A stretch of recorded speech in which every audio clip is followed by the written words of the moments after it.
Olá, meus irmãos, a graça e a paz seja com todos vocês. Estamos aqui hoje com mais um podcast Café com Deus, um programa de teologia e vida cristã para abençoar a sua vida, a sua família, a sua história. É uma alegria ter você como internauta nos assistindo e tendo o privilégio de chegar até você e trazer informações precisas e abençoadoras, enriquecedoras para a sua vida no campo espiritual, na palavra de Deus. Hoje, mais uma vez, no programa comigo, o pastor César Ferreira. Pastor César, seja bem-vindo a mais um podcast Café com Deus. Muito obrigado, meu pastor Marcos Rulli. Um prazer sempre estar aqui servindo. E a você que nos dá essa audiência, muito obrigado pela sua companhia. E passaremos um tempo precioso, leve, mas também edificante através da palavra do Senhor. Pastor César, é uma alegria ter você aqui no programa. Amém. Você já é uma figura cativa do nosso programa, né? Com certeza já fizemos alguns programas muito bons juntos, né? Sim. E faremos outros, muitos e tantos programas que Deus vai nos propiciar. Amém. Pastor César, querido ouvinte, nós trouxemos hoje um tema interessante, porque a gente acaba não conseguindo sair muito do tema que a gente começou, né, pastor César? Porque nós estamos vinculando um tema sobre os desvios da igreja, né? Os desvios da igreja, os desvios morais, doutrinários da igreja. E o tema de hoje, que Deus colocou no meu coração, é a Igreja Desviada 2. É um tema numa segunda geração, porque o debate é longo, né, pastor César? O debate é um debate que demanda bastante tempo para a gente vivenciar o assunto e trazer informação para os nossos internautas. Então, no programa de hoje, nós estamos fazendo o programa com esse formato, a Igreja Desviada 2, uma advertência aos pastores, né? E com base nesse tema, a leitura bíblica que eu quero apresentar para você, que você pode ler conosco, está em Atos dos Apóstolos, capítulo 20, pastor César. Foi essa a leitura que Deus colocou no meu coração. É o discurso de Paulo aos anciãos da igreja de Éfeso. É um discurso maravilhoso de Paulo. É um discurso que antecede a prisão de Paulo. Ele vai ser embarcado em um navio no capítulo seguinte. Mas o discurso é interessante. Então eu queria ler para você alguns versículos. Não dá para a gente ler o texto todo, pastor César, até porque o texto é longo. Mas eu quero aqui me deter, capítulo 20 de Atos, versículo 27. Eu vou ler o texto, pastor César, e em seguida já vou lhe pontuar aqui alguma coisa a respeito disso. O versículo 27 diz o seguinte, palavras de Paulo: porque nunca deixei de vos anunciar todo o conselho de Deus. Olhai, pois, por vós e por todo o rebanho sobre o que o Espírito Santo vos constituiu bispos, para apacentardes a igreja de Deus, que ele resgatou com seu próprio sangue. Porque eu sei isto, que depois de minha partida entrarão no meio de vós lobos cruéis, que não perdoarão o rebanho, e que dentre vós mesmos se levantarão homens que falarão coisas perversas para atraírem os discípulos após si. Portanto, vigiai, lembrando-vos de que, durante 3 anos, não cessei noite e dia de admoestar, com lágrimas a cada um de vós. Agora, pois, irmãos, encomendo-vos a Deus e à palavra da sua graça, a Ele que é poderoso para vos edificar e dar herança entre todos os santificados. Pastor César, o texto é muito claro, há uma mensagem de Paulo. Ele parece detectar uma infiltração do mal no meio da igreja. Ele parece prever um apanhado de doutrinas heréticas, de ensinos falsos que vão adentrar a igreja. Então ele está fazendo um alerta muito forte aos irmãos, né? Ele está fazendo um alerta, um discurso aos anciãos, especificamente da igreja de Éfeso. Então, o que leva a nos debater hoje aqui, pastor César? Debate, não digo, mas uma conversa saudável. Há uma contaminação espiritual, a gente sabe. na igreja atualmente? Com certeza. Essa palavra de Paulo aos anciãos, aos líderes de Éfeso, é uma palavra profética. Porque, veja, ele diz que depois da minha partida, ou seja, dá a entender, por inferência, que enquanto Paulo esteve nas proximidades, a presença dele, nem que fosse uma presença por epístola, uma presença de um correspondente delegado por ele ali, algum obreiro, algum pastor, essa presença do apóstolo era como se fosse impermeável à ação dos hereges. Mas ele fala, depois da minha partida, surgirão falsos apóstolos e profetas, e ele faz um movimento tanto interno quanto externo. Sim. Do meio de vós e fora também. Ou seja, é muito importante, muito sério isso. Significa dizer que é possível, claro que é um trabalho árduo do pastor, do líder sério, homem de Deus, que apacenta hoje, na nossa geração. É possível cuidar do rebanho do Senhor para impedir.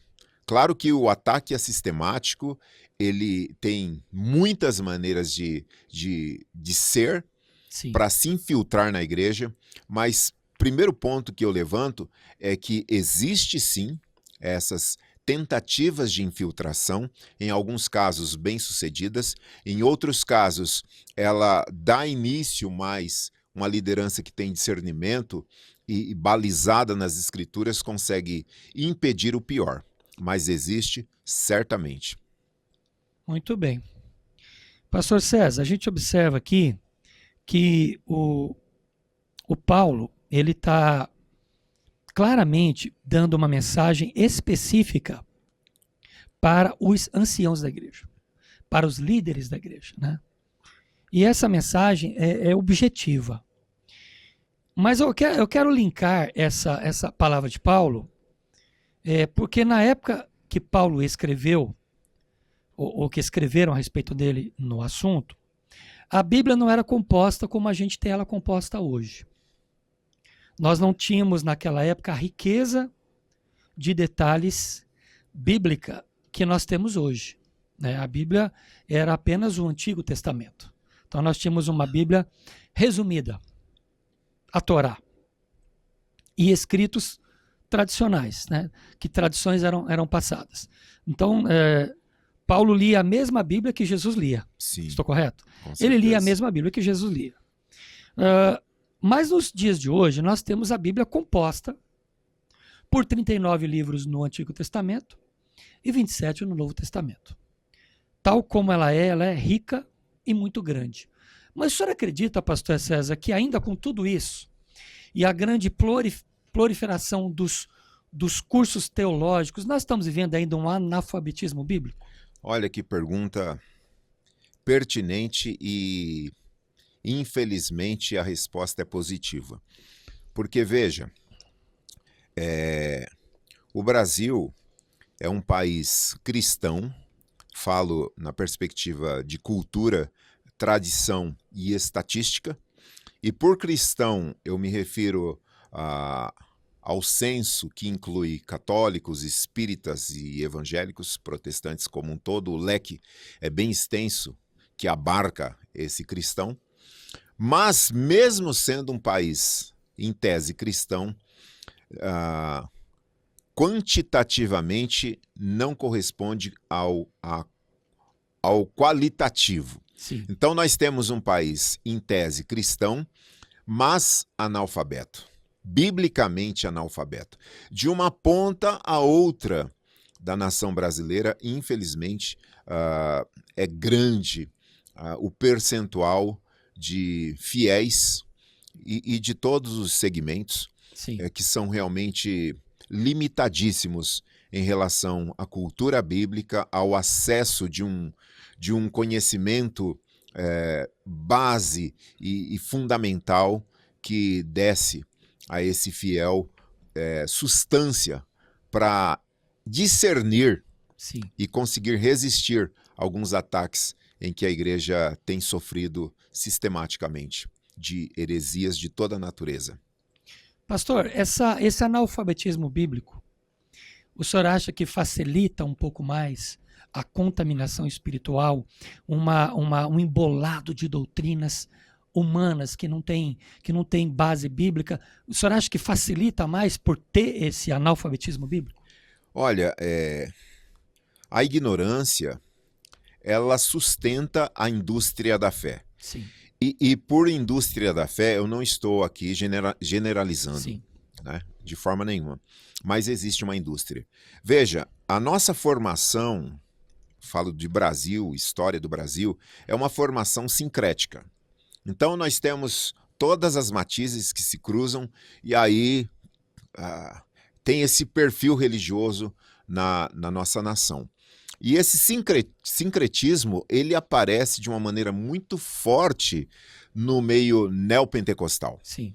Então, quando você tem, por exemplo, líderes na grande mídia, e aí entra um problema gravíssimo, porque a pessoa que não conhece o evangelho genuíno do nosso Senhor Jesus Cristo interpreta a igreja pelo que ela vê na grande mídia. Então, praticamente os programas que detêm a grande audiência aí do evangelicalismo são programas, que, na sua maioria, que tem uma representatividade muito grande, né, muito pastor? grande. Muito grande. Então, nós vemos, por esse corte, que existem ritos e algumas tradições que se arrastam para dentro do seio evangélico que não corresponde ao evangelho de Jesus. Então, assim, quando um líder vem, olha, você faz isso, que vai acontecer aquilo, esse fiel, ele pouco importa para ele o que está sendo dito, se está na Bíblia, se tem fundamento, se não tem fundamento. Prevalece o que o líder está dizendo. A questão é, funciona? Se funciona, eu vou fazer. Então, a pergunta não é, está escrito? E se está escrito, Sim. a sua leitura e interpretação desse texto corresponde à sua aplicação? Porque às vezes não, está escrito, Sim. mas está interpretado de uma maneira conveniente. Então, a ignorância bíblica da maioria do povo de Deus no Brasil, infelizmente, tem sido explorada de uma maneira assim sagaz por pessoas que não têm compromisso com a palavra de Deus. Com a verdade da Não palavra, tem. pastor. Pastor César, eu tenho uma frase aqui interessante do Charles Swindoll. Você com certeza lê, e eu leio muito o pastor Charles Swindoll, ele é um pregoeiro da verdade, né? Ele diz o seguinte pra gente: quando a igreja se torna um centro de entretenimento, a alfabetização bíblica geralmente se torna uma das primeiras vítimas. Após o culto, as pessoas voltam para casa com um sorriso no rosto, mas com um vazio na vida. Acredito que as palavras do pastor Charles Swindoll foram muito cirúrgicas com respeito ao que a gente está falando aqui, e que Paulo também nos advertiu seriamente sobre o perigo desses falsos mestres, né? E ele faz um apelo aos anciãos da igreja que eles zelem pela doutrina, que eles zelem com responsabilidade pela transmissão correta da palavra. Isso que eu percebo que Paulo está dizendo para a gente. E eu vejo que a igreja de hoje ela está sendo muito tolerante, igreja como apanhado do povo evangélico de um modo geral, é muito tolerante com coisas que Cristo não é tolerante. Ah, certamente, certamente. Olha, e é um problema recorrente, histórico, porque veja, segunda carta de Paulo aos Tessalonicenses, capítulo 2, ele escreve: não vos movais facilmente do vosso entendimento, quer por epístolas, como se nós, entre aspas, tivéssemos escrito.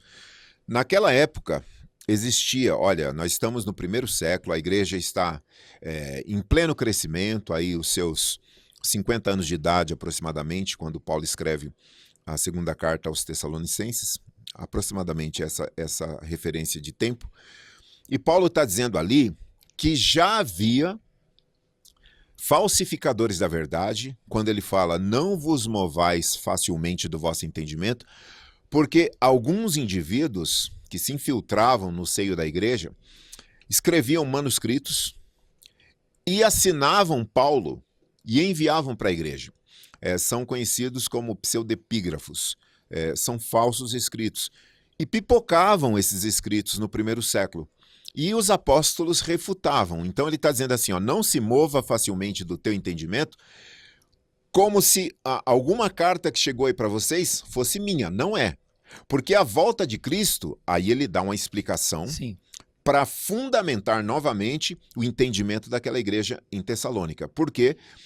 Porque, meus irmãos e irmãs, hoje você está pastoreando uma igreja ou está congregando numa boa igreja de repente, uma igreja saudável, de uma liderança compromissada com as escrituras, mas não significa dizer que essa igreja saudável e essa liderança comprometida com as escrituras não sofra ataques sistemáticos de heresias de toda a natureza. Sim. Então, veja, Paulo é o fundador da igreja e mesmo assim esses falsos ensinos, eles chegam na igreja.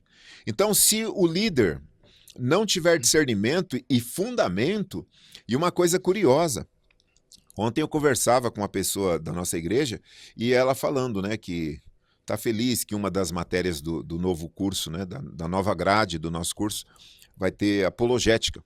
E ela disse, olha, eu estou muito feliz por essa matéria, sempre tive interesse. E eu digo a vocês, apologética é defesa da fé.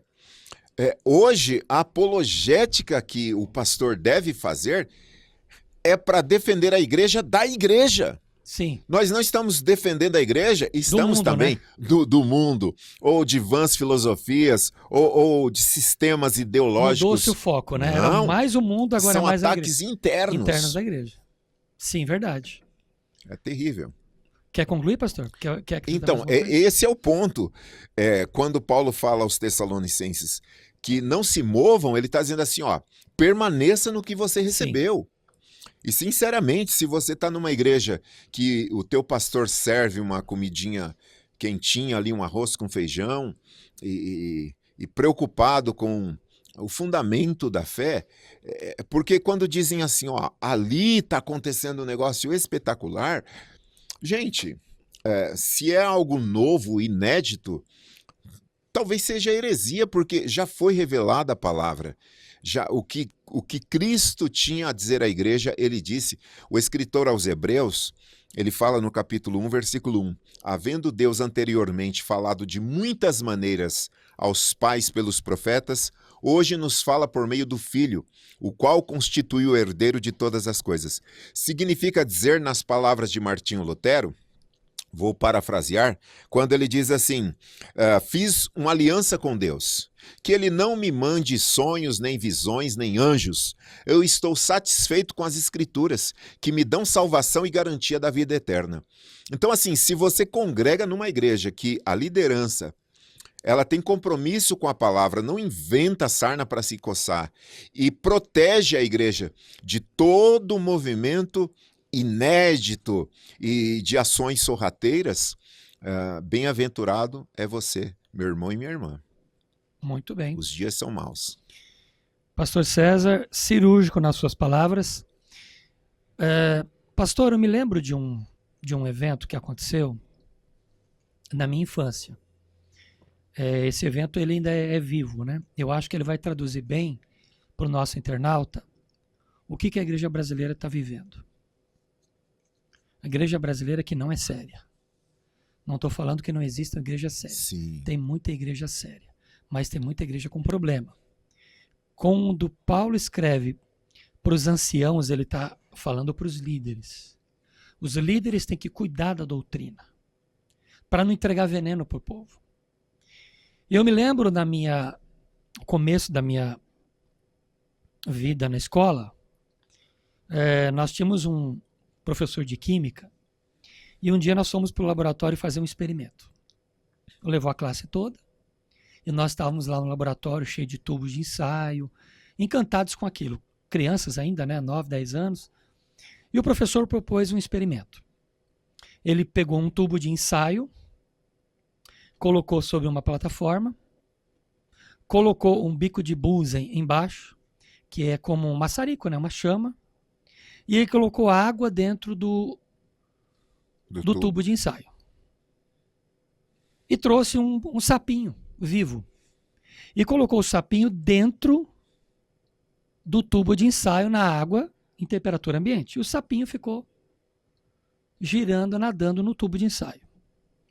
E ele aqueceu, ligou o bico de bullseye e foi ligando a chama e deixou ali embaixo.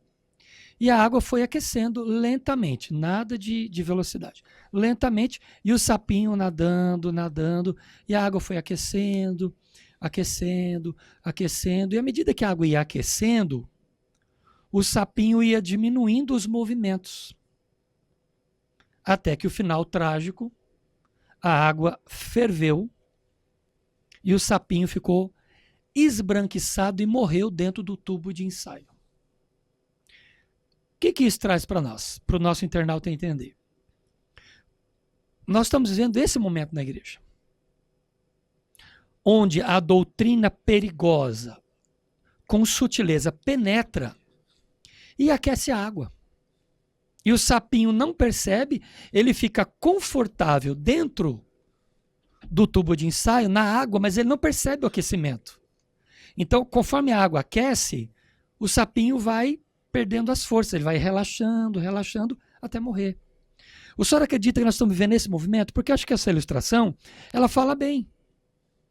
Se ele pegasse o sapinho vivo e jogasse na água aquecida, o sapo pularia imediatamente.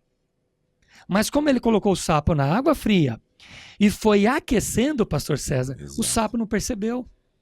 E a água foi ficando morna, mais quente, super quente, até a ebulição, e ele morreu cozido. Então, o que a gente está vivendo hoje é esse perigo de uma doutrina errônea que aparentemente não causa mal nenhum. Ela entra na igreja, não, está tudo bem, está tudo em paz. Só que nós estamos vivendo isso, pastor César? Estamos vivendo. Eu amei essa analogia, porque essa é a aplicação mesmo para a igreja. E veja, uma coisa séria dentro dessa água morna. E é uma água morna, meu pastor Marcos Hulli, que dá uma sensação muito boa. De descanso, de prazer, de porque, relaxamento. Veja, a igreja de Laodiceia, que foi julgada ali, havia uma ameaça de juízo contra ela, né? Nas palavras do Senhor Jesus, quando a igreja se auto-percebia rica, cheia, não tenho falta de nada, enquanto que o céu via a mesma situação Sim. e interpretava de uma maneira diametralmente oposta. E o céu disse, você é um desgraçado, miserável, cego e nu.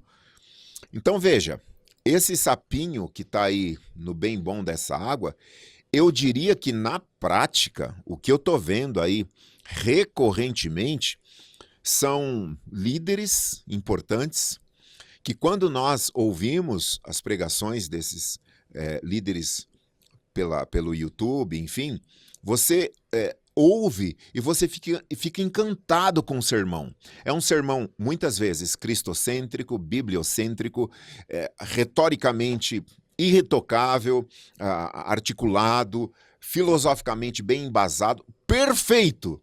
Aí você fala, uau, que homem de Deus incrível. Agora, você pega esse mesmo pastor que Sim. trouxe essa peça de oratória, esse sermão, essa homilia perfeita, e escuta ele dando uma entrevista para Veja, para a Folha de São Paulo. Você fala, não pode ser a mesma pessoa. Então, nós estamos com essa água morna matando muita gente que está feliz demais aonde está, porque tem um pastor eloquente, um pastor que sabe dialogar, um pastor que é super gente boa. Super articulado. Sim. Atualizado. A palavra é essa, atualizado. Atualizado. Essa palavra atualizado. Faz muito sentido para vocês que estão ouvindo a gente aqui. Tá totalmente dentro do contexto. E esse sapinho está morrendo. Então, nós estamos com um problema porque essa sutileza da água morna, que é a água mais perigosa que existe, porque ela mata aos poucos sem o indivíduo se dar conta. Então, quando vai acordar, talvez seja tarde.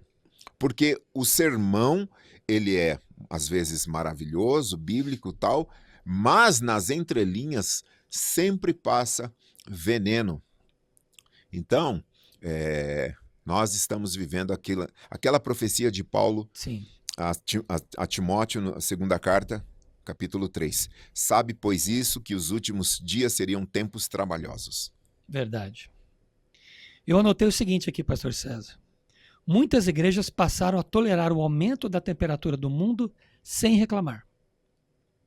E muitas delas têm se desviado das convicções bíblicas.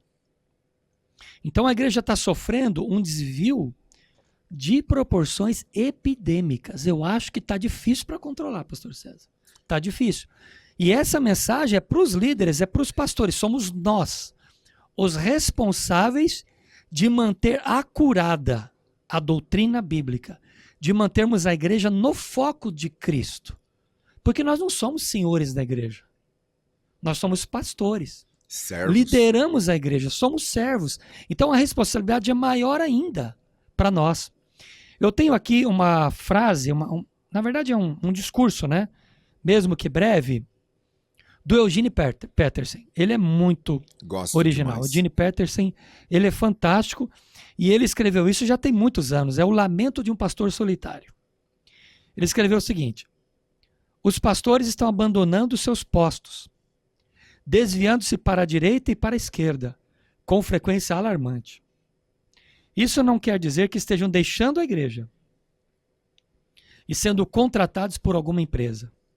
As congregações ainda pagam seus salários, o nome deles ainda consta no boletim da igreja e continuam a subir no púlpito domingo após domingo. O que estão abandonando é o posto, o chamado. E olha a palavra que ele usa. Prostituíram-se após outros deuses. Aquilo que fazem e alegam ser ministério pastoral não tem a menor relação com as atitudes dos pastores que fizeram a história nos últimos 20 séculos. Olha a gravidade forte do que ele diz. Os pastores se transformaram em um grupo de gerentes de lojas, sendo que os estabelecimentos comerciais que dirigem são as igrejas. As preocupações são as mesmas dos gerentes. Como manter os clientes felizes, tudo que você disse. Como atraí-los para que não vão às lojas concorrentes que ficam na mesma rua. Como embalar os produtos de forma que os consumidores gastem mais dinheiro com eles. Alguns pastores são ótimos gerentes, atraindo muitos consumidores, levantando grandes somas em dinheiro e desenvolvendo uma excelente reputação. Ainda assim, o que fazem é gerenciar uma loja. Olha que denúncia, pastor. Forte. Uma loja religiosa, mas de toda forma uma loja. Esses empreendedores têm sua mente ocupada por estratégias semelhantes às de franquias de fast food. Pastor César, o que o senhor me diz dessa colocação do Eugene Peterson? A gente tem que ficar calado. Você acha que ela está desatualizada ou que ela está misericórdia? Falando a realidade? Olha, sabe, assim, uma parte de mim queria que isso fosse mentira. Queria refutar e dizer assim, não, ele está equivocado, enfim, mas... Não é tudo isso, tem um exagero. Olha, é triste, mas é verdade essa realidade. É triste, mas é verdade. Verdade. O pastor Andrew, autor do livro Deus Decide o que é Normal, ele trabalha questões assim, falando de cosmovisão, profundas, mostrando a sutileza da água morna. Vocês estão com a gente na analogia que o nosso pastor Marcos Hulli colocou dessa experiência em sala de aula. Então essa água morna, ela não assusta o sapinho. E isso é assustador. Tanto que a mornidão, né, foi condenada na Bíblia, né, pastor? Exatamente. Porque ela fala, porque tu não é quente e nem frio. Mas é morno. Pois és morno, vomitar-te-ei. Exato. E aí, o que nós temos aqui? Quando a serpente fala para o casal lá no Éden, olha, não é isso que Deus disse, que de nenhuma das árvores vocês podem comer? Veja, ali é a primeira versão herética das Escrituras, porque Deus não disse aquilo. Deus disse que tudo era do casal, menos aquela árvore. Sim. Então, o diabo, ele trabalhou na mente do casal para que eles tivessem uma percepção equivocada das Escrituras. Então, Deus proibiu tudo isso? Não, Deus liberou tudo isso, menos isso. Então, veja, o que Deus havia liberado no Éden era absolutamente um exagero que, no meu entendimento, se as coisas corressem sem a queda, né, aqui já é uma divagação, eles teriam que viver não sei quantos milhões de anos para desfrutar tudo que Deus colocou ali. Mas o diabo coloca de outra maneira. Deus proibiu isso tudo. Aí a dona Eva diz, não, nós podemos comer de tudo, menos dessa aqui, nem tocar. E ali abre um diálogo. E Andrew, esse escritor, ele vai dizer o seguinte, que ali o diabo não pretendia apenas provocar a rebelião. Ali, a rebelião, ela foi consequência daquele diálogo e ia cair nesse lugar. Só que a ideia do diabo era trazer o casal para o mundo dele. Ele está dizendo assim, o mundo de Deus é bizarro, o mundo de Deus é chato, o mundo de Deus é entediante, o mundo de Deus é limitado, Deus é egoísta. Venham para o meu mundo. Essa é a ideia. Então, Deus decide o que é normal. E, por normal, aí você tem que ler o livro que é profundo. Mas para fechar aqui esse pensamento dentro desse contexto do tema de hoje, que é muito interessante e pertinente, existem muitos pastores dizendo que é normal o que a Bíblia diz que não é. Então, nós estamos vivendo crises em relação à liderança da igreja cristã no Brasil, uma crise realmente seríssima. Pastor César, o Eugene Peterson, ele foi muito objetivo e muito cirúrgico também nas palavras dele nesse mini discurso aos pastores, né? O ponto que ele quer chegar é o seguinte: para onde foram os pregadores convictos? Parece que a nossa convicção está em xeque. Uhum. Parece que as verdades que a gente prega, parece não, estão em xeque. Não é isso? Os pesquisadores cuidadosos das Escrituras, onde estão?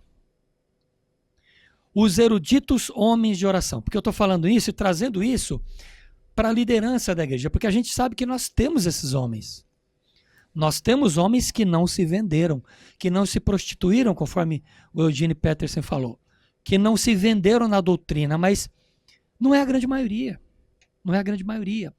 E a igreja tem sofrido essa assolação e a gente vê a bagunça doutrinária e teológica ou pseudo-teológica que está aí fora, pastor César. Só consegue ver isso porque tá difícil você conseguir entrar numa igreja hoje e assistir o culto até o final e entender que ela é uma igreja séria. Tá difícil. O senhor tem essa visão? Tenho, e assim, com essa imaginação de Eugene Peterson, nessa obra lindíssima, e ele trabalha muito com a imaginação e é fantástico, porque você consegue visualizar esse mercado que ele traça de uma maneira muito cirúrgica aí. Porque veja, quando um pastor ele olha para a sua igreja como uma loja e para os fiéis como clientes, esse indivíduo ele está disposto a negociar. Agora, negociar com quem? Com certeza não é com o evangelho, não é com o lado bom do evangelho. Se ele interpreta a igreja que ele pastoreia como uma loja, como um balcão de serviços, significa dizer que esse povo, esse pequeno rebanho ou grande rebanho, está correndo um risco seríssimo, porque a gente cai naquele texto de Pedro, que por avareza farão de vós negócio. Então, a igreja evangélica brasileira, o povo brasileiro que, segundo estatísticas, nos próximos anos, os evangélicos passarão os católicos e estatisticamente falando, parece uma vitória, mas só que qualitativamente a gente não tem essa representatividade, porque a coisa está complicada e olha, os 300 de Gideão ou 7.000 que Deus viu lá Verdade. falando para Elias estão por aí em algum lugar, mas está complicado. Eu sou de um tempo, pastor César, de que a igreja competia por Jesus. Hoje a igreja está competindo uma com a outra. Uhum. O senhor consegue ter essa visão? Porque parece que é isso que a gente está vendo. Uma competição. Quando você pega o que ele disse aqui, o Eugene Peterson falou, que os pastores estão dirigindo conglomerados de negócio que tem que ter produtividade, que tem que ter número. Eu não sou contra números. Uma igreja cheia, uma igreja abençoada, uma igreja que tem palavra e ela tem uma boa membresia, seus fiéis estão presentes, é louvável, isso é bíblico também. Mas também há o perigo de haver comichão nos ouvidos quando você tem um povo que simplesmente segue aquela linha doutrinária, segue aquele líder, sem examinar as escrituras. O senhor consegue perceber? Então que há não há uma competição mais saudável pelo Evangelho, por Jesus, mas há uma competição de uma igreja contra a outra. Competição mercadológica. Mercadológica. Né? Eu ouvi uma vez um pastor amigo falando que alguém decidiu sair da igreja dele e explicou. Ele perguntou qual foi a razão, queria saber, porque eu quero melhorar. A pessoa disse, não, pastor, eu estou indo para uma igreja que lá o teto abre. Puxa, então, legal. assim, você tem benefícios, que legal, muito bom. Benefícios e serviços que o outro entrega e você não entrega. E aí tem um outro problema também, que é uma questão de marketing, que se a igreja... esse pensamento é muito perigoso. A igreja está lotada. Nós interpretamos uma igreja lotada como validação. Deus validou essa igreja porque está lotada. Uma igreja em Nova York, eu li essa reportagem e vi também a matéria, de madrugada, dava a volta nos quarteirões quando abriam a porta daquela igreja para a multidão entrar. Tinha muita celebridade ali. De repente, isso desabou. Então, o povo, e por povo eu me refiro a esse misto de piedosos, sinceros, mas ao mesmo tempo de pessoas que vão de embalo, que não têm a menor preocupação em receber a palavra, em alimentar a alma, mas só um entretenimento. Esse olhar, um prédio bastante impressionante, que entrega serviços e produtos que impressiona o homem natural, para o povo isso, Deus está aqui. Então, quando os discípulos disseram para Jesus, em Mateus 24, eu acho bastante ridícula a atitude deles, e infantil, eles dizem para Jesus, olha esse prédio, mostrando o templo, olha que impressionante. Imagina, Jesus criou todas as coisas, criou o universo, conhecido e desconhecido, e eles estão dizendo para Jesus, olha o prédio que a gente tem, como se impressionasse Jesus. Então, infelizmente, muita gente se impressiona com estruturas humanas, sustentadas por um verniz, aonde se o Espírito for embora, se o Espírito Santo deixar aquela igreja, ela funciona normal, porque não precisa do Espírito Santo ali, como uma obra de Deus. Então, a nossa conversa hoje é uma conversa seríssima e uma prestação de serviço, se é que eu posso dizer assim, para você, meu irmão e minha irmã, pedir ao Espírito Santo e através das Escrituras, entendimento, para não cair nesse lugar da analogia inicial do nosso programa, desse sapinho que ficou ali na água morna, até que ela aqueceu lenta e progressivamente E foi cozido. e foi tarde. Pastor César, vamos já partindo para as conclusões desse nosso podcast. Qual seria a solução? O que os pastores precisam, o que os líderes da igreja precisam saber de fato? O que eles precisam aplicar para que eles voltem? Porque a Bíblia diz para nós que haverá duro juízo para os ministros, para os líderes da igreja, para os anciãos da igreja. Haverá duro juízo. Deus irá cobrar de nós, que inclui eu e você, o nosso mau gerenciamento da igreja dele. Porque a igreja é dele, não é nossa. É dele. Estamos à frente. Deus escolheu pastores e os nomeou e os colocou, né? São os anciãos que devem zelar pela doutrina. Ele não fala que os jovens devem zelar pela doutrina. Ele fala dos anciãos. Ele fala que é alguém que já tem vivência, que conhece a palavra, que tem uma história, que tem uma vida ministerial.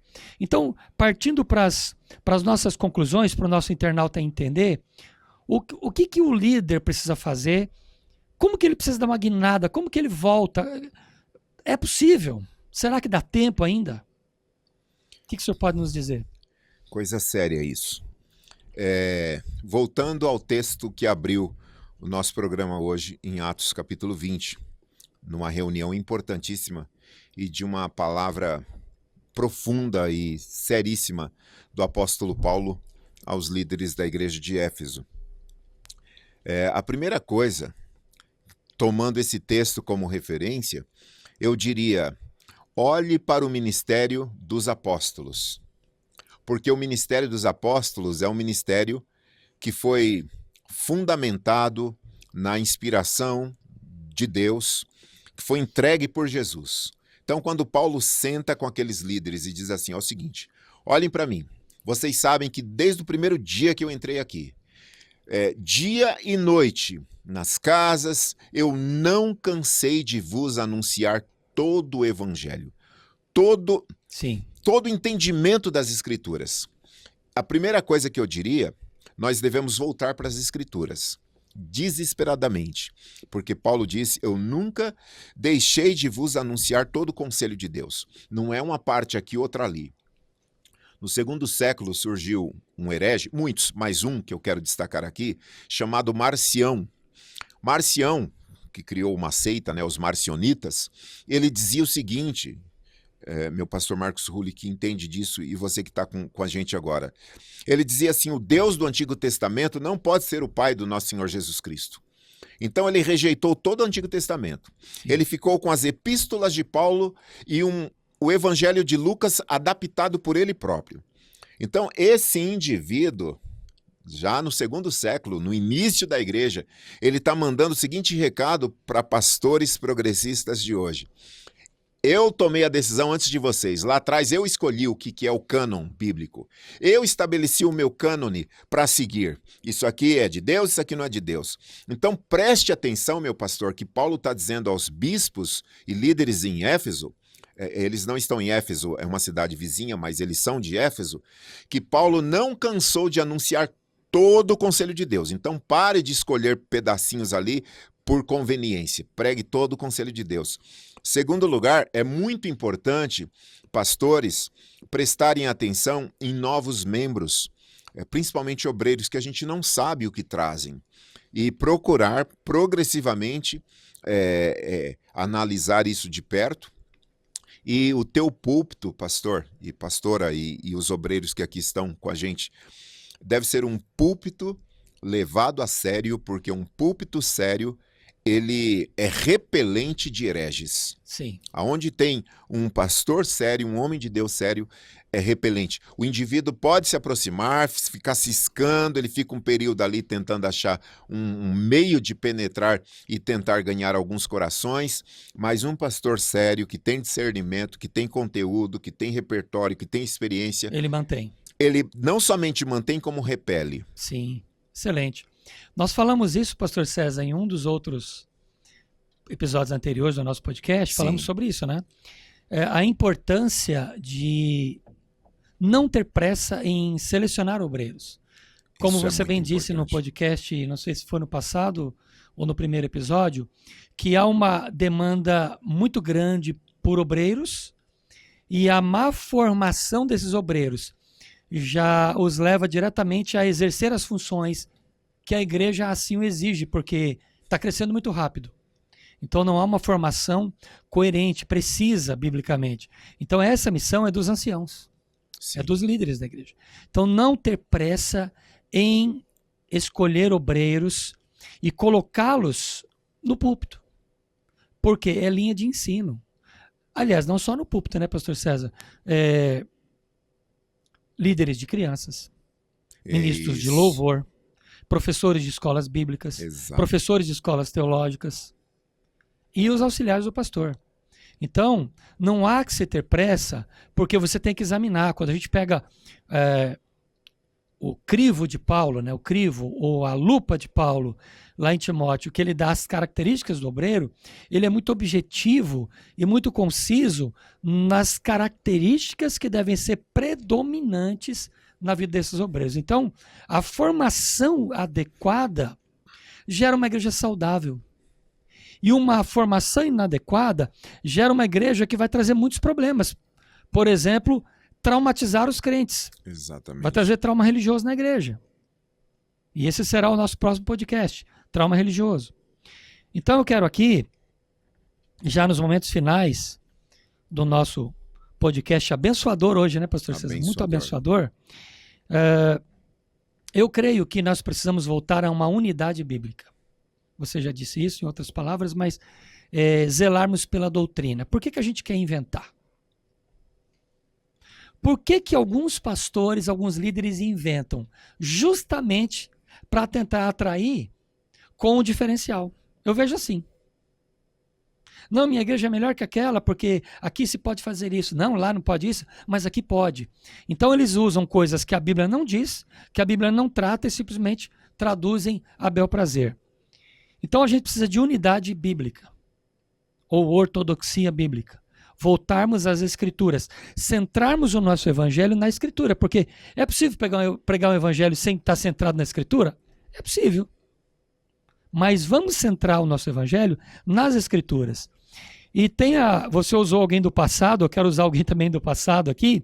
Philippe Melanchthon foi um amigo de Lutero, né? O Lutero foi o nosso reformador, né, que trouxe até nós o protestantismo. E o Lutero tinha um grande amigo, e esse amigo, o Philippe Melanchthon, ele escreveu o seguinte, pastor César, brilhante a frase dele. Na sua teoria dizia o seguinte: nas coisas essenciais, união. Nas coisas não essenciais, liberdade. Então, como a gente disse em outros podcasts, só para o nosso ouvinte ficar bem inteirado, a igreja pode se modernizar. Ela não pode se mundanizar. Ela pode trazer a modernidade. Estamos aqui no estúdio, iluminado, tecnológico. A igreja pode ter isso. A igreja pode ser assim. Ela pode ter jogo de luz, ela pode ter melhor sonoplastia, sim, ela pode ter audiovisual maravilhoso, ela pode ir para as redes sociais. Ela não pode se mundanizar. Ela tem que ocupar todos os espaços possíveis. Exatamente. Então, o Melanchthon escreveu isso naquela época, com Lutero. Então, nas coisas essenciais, não vamos negociar, pastor César. Bíblia é Bíblia, não se negocia. Sim. A bel prazer, tirar aqui do texto e trazer uma explanação, como você bem disse, uma explanação mais atualizada, mais contextualizada com a realidade do mundo, principalmente dos ensinos progressistas que invadem a igreja, que invadem as universidades, que invadem as escolas. E querem adentrar as nossas igrejas e estão conseguindo. Sim. Então nós, como anciãos, temos que acender uma luz amarela de advertência para nós, pastores, de que nós temos que pregar o evangelho sério. E nas coisas não essenciais, liberdade. Então a igreja pode se modernizar para alcançar o mundo, para alcançar as pessoas e levar Cristo. Só que a gente está vendo que está uma mistura tão grande que as igrejas estão virando o que o Charles Swindoll falou. Um centro de entretenimento, onde tem atividade para o marido, para a mulher, para o idoso, para a criança, para o adolescente, para o jovem, tem atividade, tem isso, tem aquilo. Não sou contra, pastor César, tem que ter. Se tiver espaço para ter, amém, glórias a Deus. É maravilhoso ter toda a estrutura, mas isso não substitui a essência da doutrina bíblica. Esse é o problema. E aí você pode me complementar. Esse é o problema. Então, veja, parece contradição de termos, né? Você fala ter isso, aquilo outro, e no final a gente fala pode ter. Aí você se pergunta, então, qual é o problema? O problema é quando na sutileza as programações, elas substituem, às vezes sutilmente, a falta da palavra. Então, na falta de um púlpito relevante, de um púlpito forte, bora fazer um monte de coisas aqui, que o tempo passa, ninguém percebe, e o que foi pregado, ninguém sabe o que foi pregado. Importante é que a gente teve aqui um monte de sensações interessantes. Sim. E vamos para casa. Então, veja, o cinema entrega isso, né? Um bom filme na Netflix entrega isso. Uma boa música também. Mas a igreja não é isso. A igreja é Jesus no centro. A igreja é aquele sermão de Pedro em Atos 2, quando o mundo interpretou a igreja alcoolizada, todo mundo ali esquisito. E Pedro disse, não, isso aqui não é bebedeira.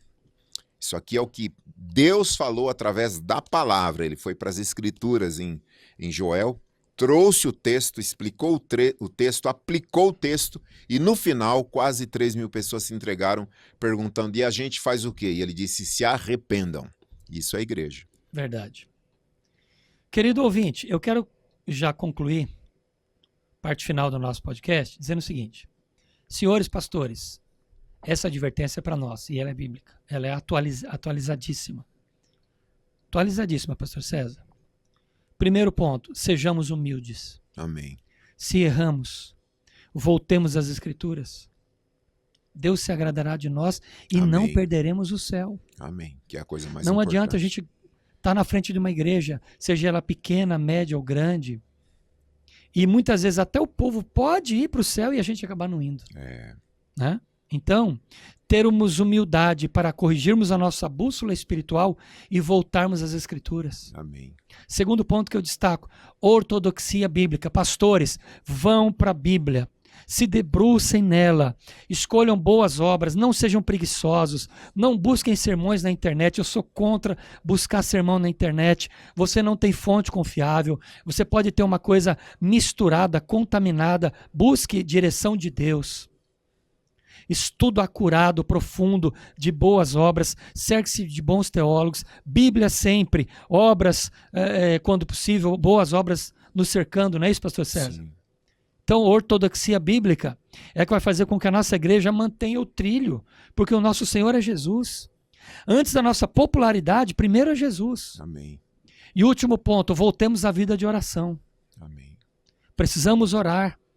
Porque quando a gente tem oração, a gente tem discernimento bíblico correto. A gente consegue enxergar as Escrituras e obter delas o que nutre a nossa igreja e a nossa própria vida.